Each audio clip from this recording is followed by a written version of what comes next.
할렐루야. 오늘도 주님의 날을 맞아서 우리 하나님께 감사한 마음으로, 또 하나님을 사랑하는 마음으로, 또 은혜 받기를 사모하는 마음으로, 또 예배를 소중히 여기는 마음으로, 또 이렇게 거룩한 복된 자리에 나온 여러분 한 분 한 분을 진심으로 환영하고 축복합니다. 사모하는 것만큼 오늘도 하나님께 주시는 큰 은혜가 여러분 가운데 충만하시기를 주님의 이름으로 간절히 축원합니다. 우리 옆에 분과 인사 나누면 좋겠어요. 잘 나오셨습니다. 오늘도 반갑습니다. 잘 나오셨습니다. 네, 여러분 밖에 만나도 요 정도 인사하시죠? 네. 뭐 마트에 만나거나 어디서 만나도 어머 집사님 반가워요, 권사님 반가워요 이렇게 인사하시죠? 할렐루야, 감사해요. 네, 왜냐하면 우리 그대로 천국 가기 때문이에요.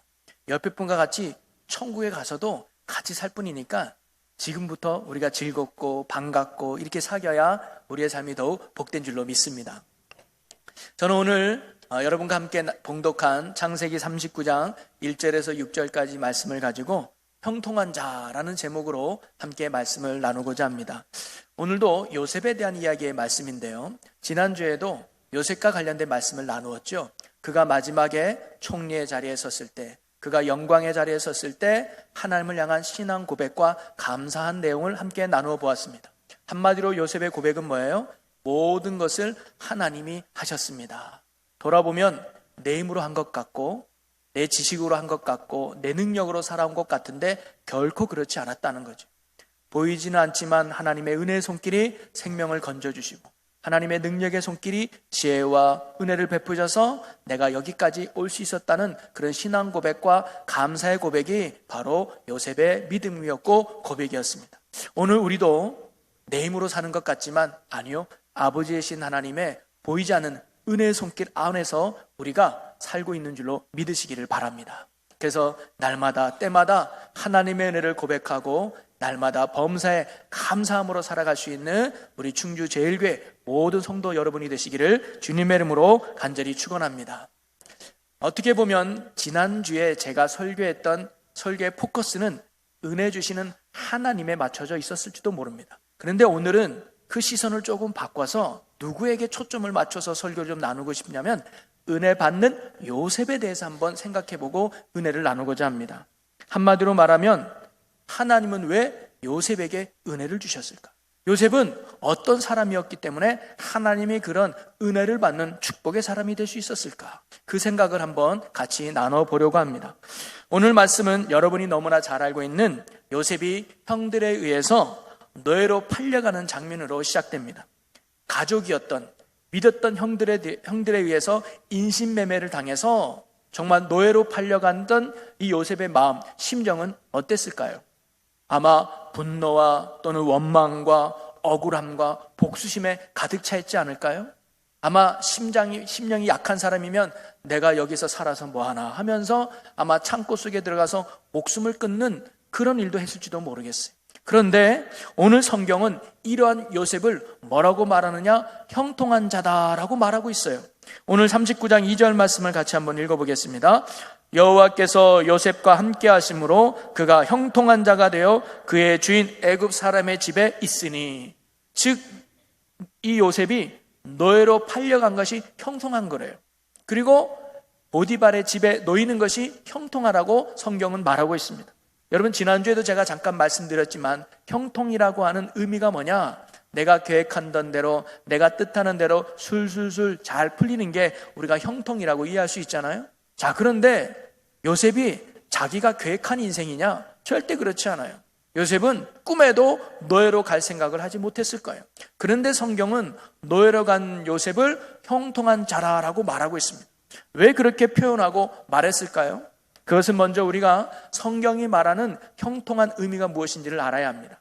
우리가 일반적으로 생각하는 형통은 내가 계획했던 거, 내가 뜻했던 거, 이것이 잘 이루어지는 게 형통이라고 말하지만 성경이 말하는 형통은 그게 아니라 내 뜻이 이루어지는 것이 아니라 나를 통해 살아계신 하나님의 뜻이 이루어지는 인생, 나를 통해 하나님의 영광이 드러나는 인생, 나를 통해 하나님의 기쁨이 되는 인생, 여러분 그 인생이 형통한 자요, 형통한 인생인 줄로 믿으시기를 바랍니다.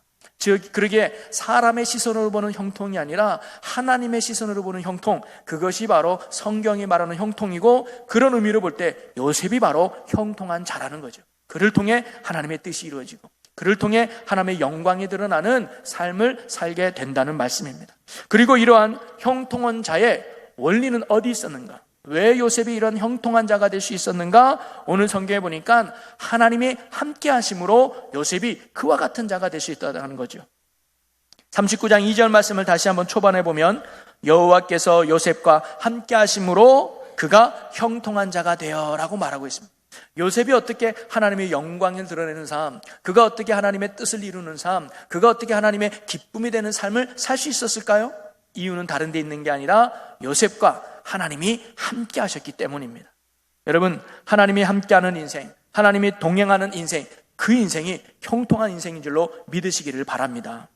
대학에 바로 합격을 하고 연봉이 높은 직장에 바로 입사하고 내가 하는 사업이 대박이 나지만 그의 인생 가운데 하나님이 함께하지 않는다면 그 인생은 결코 형통한 인생이 아니라는 거예요. 비록 내가 대학에 몇 번 떨어져도, 그리고 내가 취업의 문만 가도, 내가 들어가지 못하고 늦어져도, 내가 하는 일이 잘 풀리지 않아도 지금 내가 있는 그 자리에 살아계신 하나님이 함께한다면 그 인생이 형통한 인생인 줄로 믿으시기를 바랍니다. 시편 기자도 고백합니다. 하나님을 가까이함이 내게 복이다. 진정한 축복은 돈이 많은 것도 아니고 명예도 아니고 건강도 아니라 살아계신 하나님이, 전능하신 하나님이, 사랑의 하나님이 지금 나와 함께하는 것, 여러분, 그것이 진정한 축복이고 은혜인 줄로 믿습니다. 바로 하나님이 요셉과 함께해 주셨기에 요셉은 하나님의 영광을 드러내는 축복의 인생, 형통한 삶을 살 수 있었던 것이죠. 노예로 팔려갔어도, 억울하게 감옥에 갇혔어도 하나님이 함께하면 되는 것입니다. 슬픔이 변하여 기쁨이 되게 하시고 절망이 변하여 소망이 되게 하시는 전능하신 하나님이 함께할 때 우리의 인생은 형통한 인생이 된다는 것을 요셉을 통해서 우리가 알 수 있다는 거죠. 자, 그러면 하나님이 함께함으로 말미암아 형통한 인생을 살았던 요셉은 어떤 축복의 인생이 되었을까요? 형통한 삶은 어떤 삶을 말하는 것일까요? 저는 오늘 요셉을 통해서 두 가지를 발견할 수 있는데, 첫째는 뭐냐면 우리가 하나님의 함께함으로 말미암아 우리가 형통한 삶이 되면 나를 통해서 살아계신 하나님을 보여주는 그런 능력의 삶을 산다는 거예요. 오늘 3절에 보니까 이런 말씀이 있습니다. 우리 3절을 다 같이 한번 읽어보겠습니다. 그의 주인이 여호와께서 그와 함께 하심을 보며 또 여호와께서 그의 범사에 형통하게 하심을 보았더라. 아멘. 지금 뭐라고 고백하냐면 요셉의 주인인 보디발이 요셉을 보니까 누가 보이는 거예요? 하나님이 보이는 거예요. 여러분, 보디발은 하나님을 믿는 사람이 아닙니다. 하나님을 알지도 못하는 사람입니다. 그런데 누구를 보니까, 요셉을 보니까, 야, 요셉 너를 보니까 하나님이 살아계신 것 같아. 요셉 너를 보니까 하나님이 진짜 계신 것 같아 하면서 요셉의 삶을 통해 하나님을 보여주는 그러한 삶을 살았던 것이죠. 여러분, 무엇을 보고 보디발은 요셉을 이렇게 말하고 이렇게 평가했던 것일까요? 그것은 바로 어려운 일도 척척 해내는 요셉을 봤을 겁니다. 불가능한 일인데 하나님의 은혜로 해결되는 능력을 아마 이 보디발은 보았을 거예요. 바로 요셉과 함께하며 그를 돕는 하나님의 은혜의 손길을 누가 본 거예요? 바로 보디발이 본 것이죠. 여러분, 다니엘도 보면 다니엘이 굶주린 사자굴에 들어갔을 때 다들 죽을 걸 알았는데 다음날 아침에 보니까 머리털 하나 상하지 않는 다니엘을 보고 왕이 뭐라고 고백하느냐? 다니엘, 네가 믿는 하나님이 진짜 살아계시는 거예요. 온 백성들이여 다니엘이 믿는 하나님을 두려워할지니라 라고 하나님을 선포해요. 바로 다니엘의 삶을 통해 누가 보여주는 거예요? 하나님이 보여주는 능력의 삶, 은혜의 삶을 살게 하셨다는 것입니다. 여러분, 요즘은 세상이 교회를 우습게 여기고 그리스도인들을 무시하는 경우가 많죠. 왜 그럴까요? 저는 우리의 삶에 살아계신 하나님을 보여주고 있지 않기 때문이라고 생각합니다. 세상 사람들의 눈에 살아계신 하나님이, 함께 하시는 하나님이, 능력의 하나님이, 사랑의 하나님이 보여지지 않으니까 세상은 우리를 무시하고 세상은 우리를 업신여기는 것이죠. 근데 반대로 요셉과 같이 또는 다윗과 같이 다니엘과 같이 살아계신 하나님의 역사를 우리의 삶에 보여준다면, 능력을 나타낸다면, 은혜의 삶을 보여준다면 세상은 결코 우리를 무시하지 못하고 우리를 존중히 여기게 될 줄로 믿습니다. 여러분, 하나님이 함께하는 인생, 그러므로 말미암아 형통한 삶을 사는 인생은 바로 이와 같이 하나님의 역사와 능력을 나타내는, 그래서 세상 사람들이 하나님을 보게 되는 그런 축복의 인생이 될 줄로 믿습니다. 오늘 우리가 하나님이 함께하는 형통한 자가 되어서 여러분이 가정에서, 직장에서, 삶의 터전 속에서 살아계시고 역사하시고 구원하시는 하나님을 보여주는 은혜의 삶이 되시기를 주님의 이름으로 간절히 축원합니다. 두 번째로, 형통한 자는 어떤 축복이냐?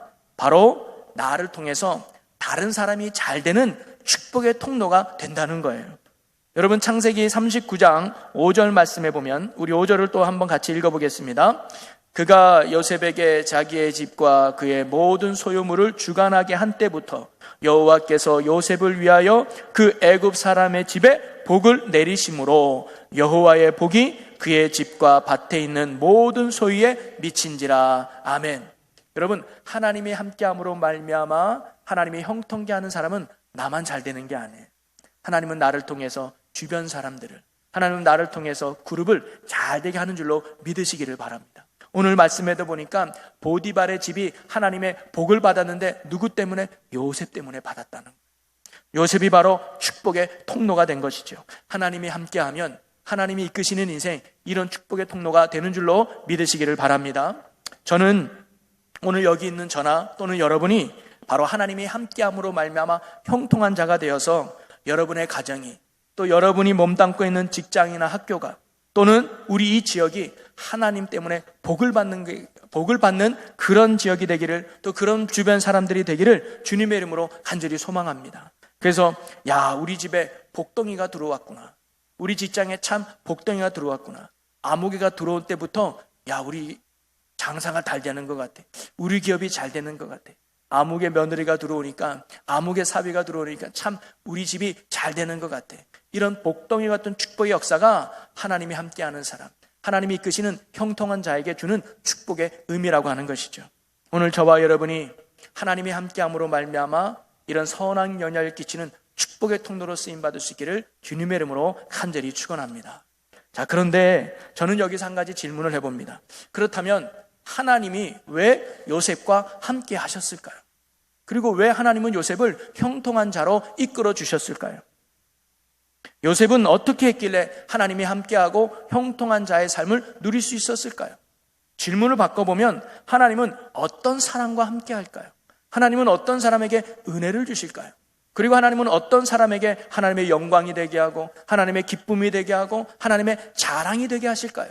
저는 오늘 그 요셉을 통해서 그러한 사실을 함께 생각해보고 은혜를 나누고자 합니다. 한마디로 말하면 하나님은 어떤 사람에게 은혜를 주고 어떤 사람과 함께 하느냐? 하나님을 수단이 아닌 목적으로 삼고 사는 사람에게 하나님이 함께 하신다는 겁니다. 요셉은 한마디로 말하면 하나님을 목적으로 삼았던 사람입니다. 요셉은 꿈을 꿨죠. 어렸을 때 꿈을 꿨습니다. 형들이 자기한테 절을 해서 자기가 뭔가 높아지는 그런 꿈을 꿨습니다. 그리고 그 꿈대로 정말 이루어졌죠. 총리가 되어서 형들이 자기한테 절을 하는, 정말 꿈대로 이루어졌습니다. 그런데 요셉은 그 꿈을 목적으로 삼고 살지 않았다는 거죠. 우리가 요셉처럼 꿈을 가져야 돼. 우리가 요셉처럼 꿈을 포기하지 말아야 돼. 언젠가는 그 꿈을 이룰 수 있으니까 끝까지 포기하지 말고 그 꿈을 이룰 수 있도록 열심히 살면 반드시 그 꿈을 이룰 수 있을 거야 라고 말할지도 모르겠습니다.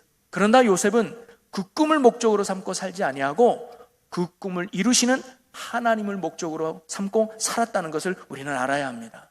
만약에 꿈이 목적이었다면 요셉은 노예로 팔려갔거나 억울하게 감옥에 갔었다면 수단과 방법을 가리지 않고 거기서 탈출하고 벗어나려고 했을 거예요. 왜냐하면 거기서는 절대로 꿈을 이룰 수 없기 때문이죠. 그러나 요셉은 하나님의 목적으로 살았기 때문에 어떤 자리에서도 하나님을 바라보고 하나님의 인도함을 받았던 것이죠. 하나님을 목적으로 삼고 살아갈 때 하나님이 그와 함께 하시며 그를 형통한 자로 만들어 주셨다는 것을 우리는 요셉을 통해 알 수가 있습니다. 자, 그렇다면 하나님을 목적으로 삼는 사람, 어떤 사람을 말하는 것일까요? 하나님을 목적으로 삼아서 하나님이 형통케 하는 인생, 어떤 인생일까요? 저는 오늘 요셉을 통해서 몇 가지를 함께 나눠보면서 우리도 하나님이 함께하는 형통한 인생이 되는, 그래서 하나님을 목적으로 삼고 살아갈 수 있는 믿음의 신실한 주의 성도들이 되시기를 주님의 이름으로 간절히 소망합니다. 첫째는 뭐냐면 말씀 중심으로 사는 자를 하나님이 형통의 길로 인도하신다는 거예요. 즉 하나님을 목적으로 삼는 사람은 어떤 인생이냐? 말씀 중심의 인생이라는 거죠. 여러분, 형들이 요셉을 미워했잖아요. 근데 형들이 요셉을 미워한 데는 세 가지 이유가 있습니다. 그 첫째는 뭐냐면 야곱인 아버지의 편애 때문이에요. 야곱은 4명의 아내가 있었습니다. 그런데 그 중에 제일 사랑했던 아내가 라헬이라고 하는 아내인데, 이 라헬이라는 아내가 아기를 낳지 못했어요. 그러다가 늦게 난 아이가 바로 요셉이었습니다. 내가 제일 사랑하는 여인으로부터 난 아들이니까 얼마나 이 야곱에게는 사랑스러웠겠어요. 그래서 성경에 보니까 이 야곱에게만 채색 옷을 입혔어요. 오늘날로 말하면 메이크업 몇십만 원짜리 뭐 나이키나 아디다스 이런 걸 입힌 거예요. 근데 형들은 시장에서 골라 1,000원짜리 입힌 거죠.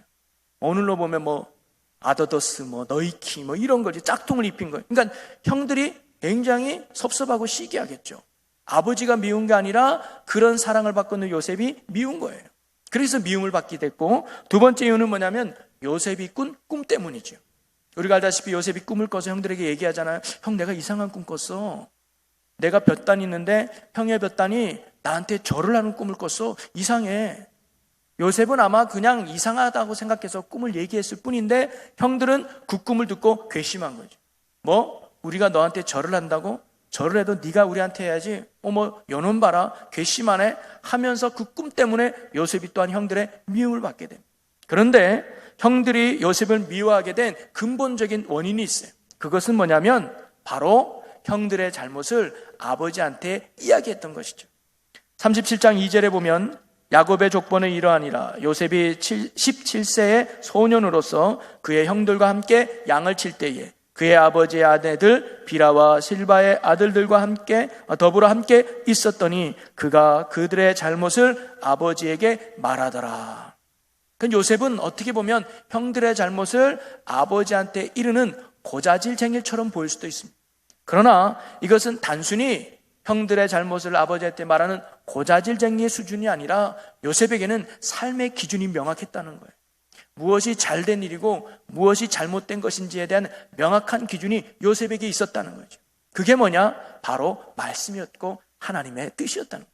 형들, 이것은 하나님이 보시기에 옳지 않아요. 하나님, 이것은 하나님이 원하는 게 아니에요. 이렇게 말했겠죠. 그러니까 형들이 네가 뭔데 참견이야, 저리 가 할 수 없이 형들의 잘못을 아버지한테 구할 수밖에 없는 요셉의 모습이었을 겁니다. 요셉도요, 형들의 잘못한 것을 숨겨주면 예쁨 받는 동생으로 살 수 있어요. 형 잘못했지만 나 아빠한테 얘기 안 할게. 내일 사탕 2개만 줘. 아이, 알았어 요셉, 고맙다. 이러면요, 요셉은요 감옥에 갈 필요도 없고 노예로 발려갈 필요도 없었을 거예요. 그런데 요셉은 형들에게 인정받는 것보다 하나님께 인정받는 것이 더 중요했습니다. 형들에게 미움을 받는 것보다 하나님께 미움받는 것이 더 두려웠던 사람이 요셉이었습니다. 그래서 그는 항상 하나님 말씀 뜻대로 살려고 했던 노력함이 바로 요셉의 모습이었던 것이죠. 또 하나 그가 말씀대로 살았다고 하는 증거가 있는데, 그것은 뭐냐면 노예로 팔려갔을 때 보디발의 아내가 요셉을 유혹하게 되잖아요. 오늘 6절 말씀에도 요셉에 대해서 마지막 절에 이렇게 나와요. 요셉은 용모가 빼어나고 아름다웠더라. 그러니까 아마 이 보디발의 아내가 중년의 부인이 젊은 요셉이 굉장히 탐스러웠나 봐요. 그래서 유혹을 하죠. 요셉, 이리 와, 커피 한 잔 같이 해. 내 어깨가 지금 좀 하는데 와서 좀 안마 좀 해줘. 이러면서 막 유혹하는 거죠. 그럴 때 요셉이 그 보디발의 아내에게 뭐라고 말하느냐? 9절 말씀입니다. 우리 9절 말씀을 한번 같이 읽어보겠습니다. 이 집에는 나보다 큰 이가 없으며 주인이 아무것도 내게 금하지 아니하였어도 금한 것은 당신뿐이니 당신은 그의 아내임이라. 그런즉 내가 어찌 큰 악을 행하여 하나님께 죄를 지으리이까. 여러분, 요셉이요 성욕이 없어서가 아니에요. 또 주인이 무서워서도 아니에요. 물론 주인이 허락하지 않고 금했기 때문에 안 하지만 근본적으로 요셉이 보디발의 아내의 유혹을 뿌리칠 수 있었던 이유는 뭐냐면 말씀 때문에. 즉 하나님이 이것을 선하게 여기지 않고 하나님께 그것이 죄가 지기 때문에 저는 안 하겠습니다 라는 결단이 요셉에게 있었던 것이죠. 그러기에 그는 성욕을 억제하고 유혹을 멀리하고 이겨냈던 것입니다. 이처럼 요셉은요 하나님의 말씀을 기준 삼고 선택하고 결정하고 행동했던 하나님 중심의 삶이 바로 요셉이었습니다. 그런 요셉이었기에 하나님이 그와 함께 하셨고 그를 형통한 길로 인도하셨던 것이죠. 여러분, 우리가 하나님을 믿는다고 할 때 무엇을 믿는 것일까요? 그것은 바로 하나님의 말씀을 믿는 것입니다.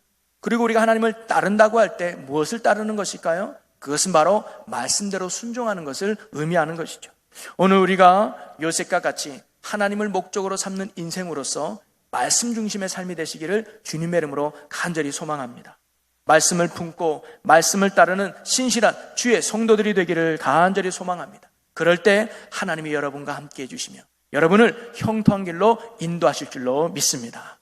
그리고 두 번째로 하나님을 목적으로 삼는 인생, 어떤 삶일까요? 범사에 하나님을 인정하는 자를 하나님은 형통한 길로 인도하신다는 겁니다.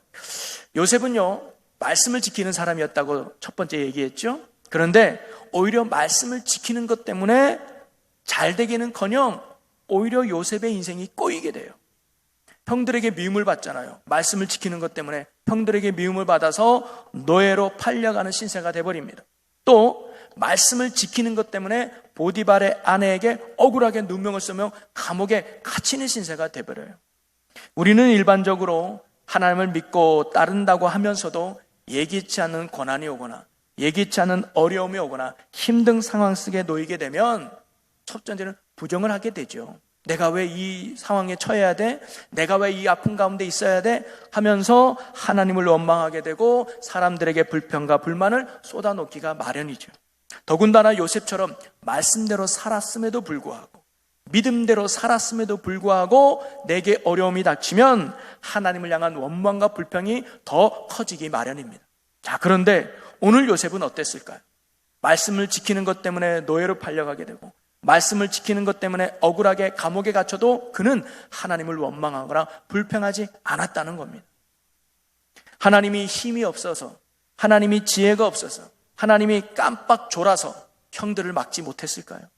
아니면 보디발의 아내의 거짓 유혹을 뿌리치지 못했을까요? 하나님이 힘이 없어서 막지 못했을까요? 결코 아니라는 겁니다.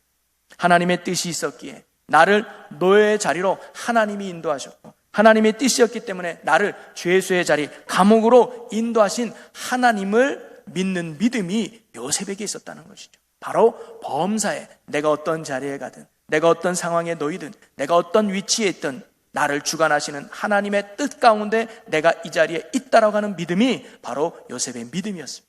하나님을 목적으로 삼는 인생은 바로 이와 같은 고백을 하는 성도라는 거죠. 오늘 우리도 범사에 하나님을 인정할 수 있는 믿음의 성도가 되시기를 주님의 이름으로 간절히 소망합니다. 하나님이 지혜가 부족해서 또는 힘이 없어서 나를 사랑하지 않아서 여러분을 때론 아픔과 고통의 자리로 가게 하셨을까요? 절대 아니라는 겁니다. 어쩔 수 없이 우리를 그런 자리로 가게 하신 무능력한 하나님이 아니라는 것입니다. 분명히 하나님의 선한 뜻과 계획이 있어서 우리를 그 자리로 인도하셨다는 것을 믿으시기를 바랍니다. 어떠한 상황 속에서도 늘 범사에 하나님을 인정하는 믿음의 성도가 되시기를 바랍니다. 그리고 그 속에서 하나님의 뜻을 깨닫는 지혜가 우리에게 있어야 돼요. 하나님이 왜 나를 이 자리로 인도하셨나요? 하나님이 왜 저를 이 아픔과 힘든 자리로 이끄셨나요? 내 인생의 주관자가 되신 하나님 알고 싶습니다라는 지혜가 우리에게 있어야 되는 거예요. 그러면 이유는 두 가지입니다.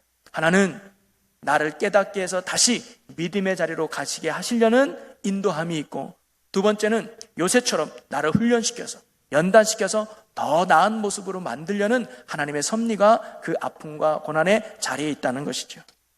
인생의 주관자가 되시는 하나님을 언제나 인정하며 범사에 하나님을 인정하며 살아갈 수 있는 하나님을 목적으로 삼고 살아가는 여러분 모두가 되기를 주님의 이름으로 간절히 축원합니다. 그리고 마지막 세 번째는 뭐냐면, 하나님이 내게 허락한 자리에서 내게 주어진 사명을 발견하고 성실하게 감당하는 것이 하나님을 목적으로 삼는 자의 모습이라는 거죠.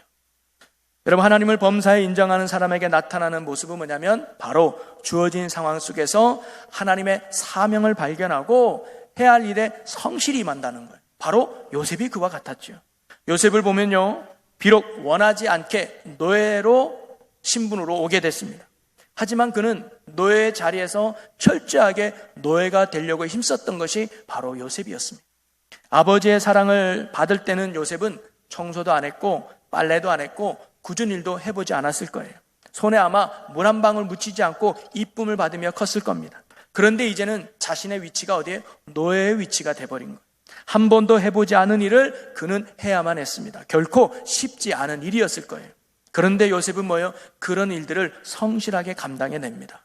요셉은 비록 노예의 자리에 있지만 그 자리로 이끄신 분은 하나님이라는 믿음을 가지고, 그러면 내가 해야 될 것이 뭐냐?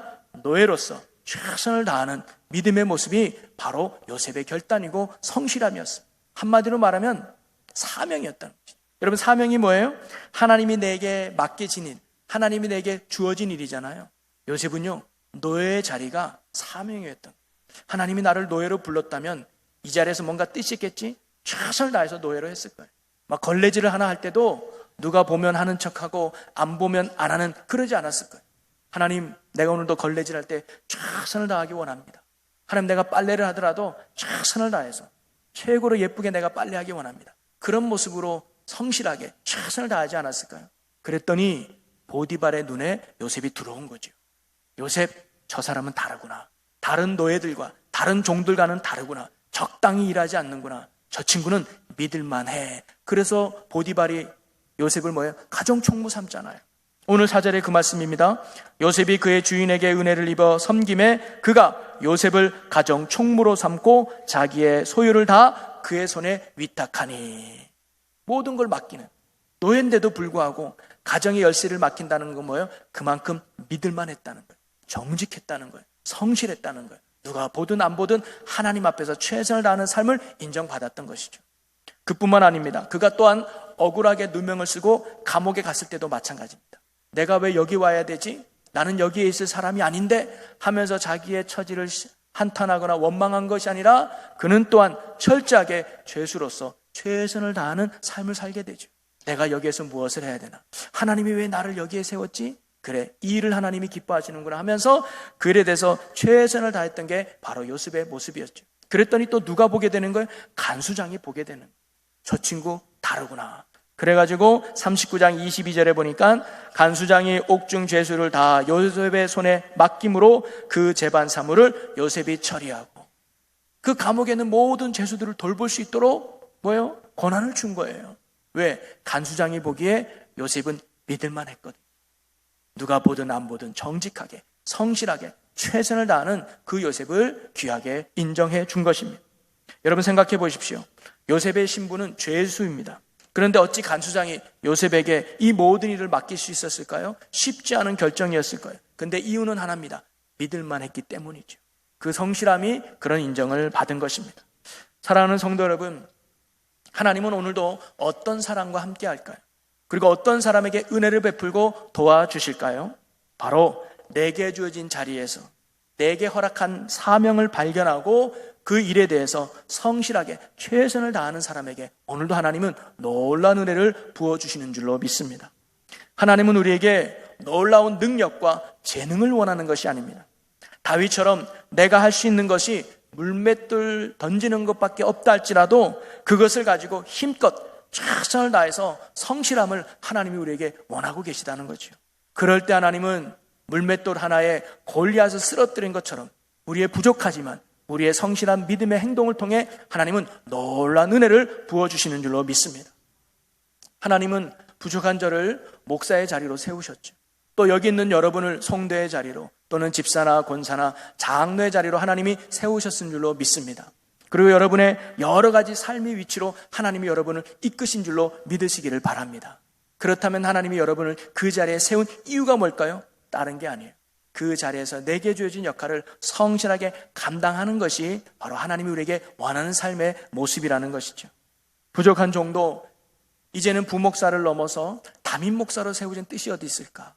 내가 할 수 있는 일에 최선을 다하는 것이 지금 내가 할 역할이라고 저는 생각이 듭니다. 그래서 이번에 부족하지만 정교인 대신방을 계획해서 한번 해보려고 하는 거예요.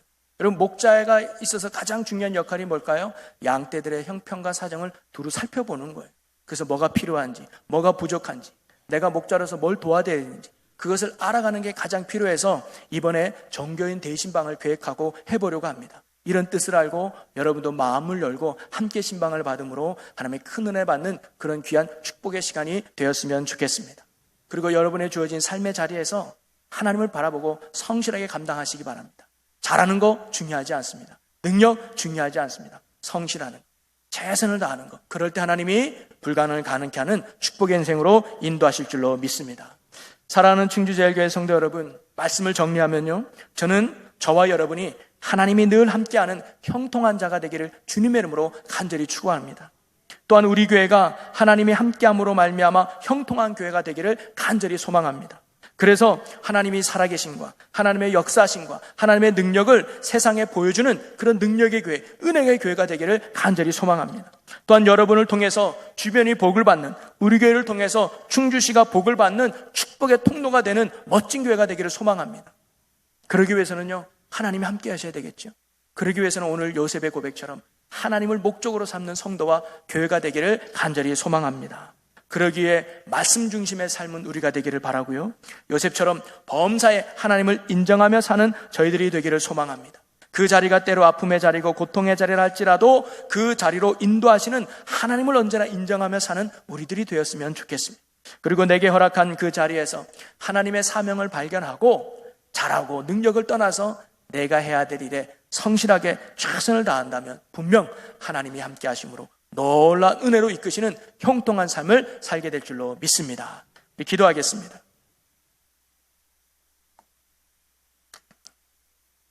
사랑과 은혜의 아버지 하나님, 우리가 요셉의 믿음과 삶의 자세를 본받게 하여 주시옵소서.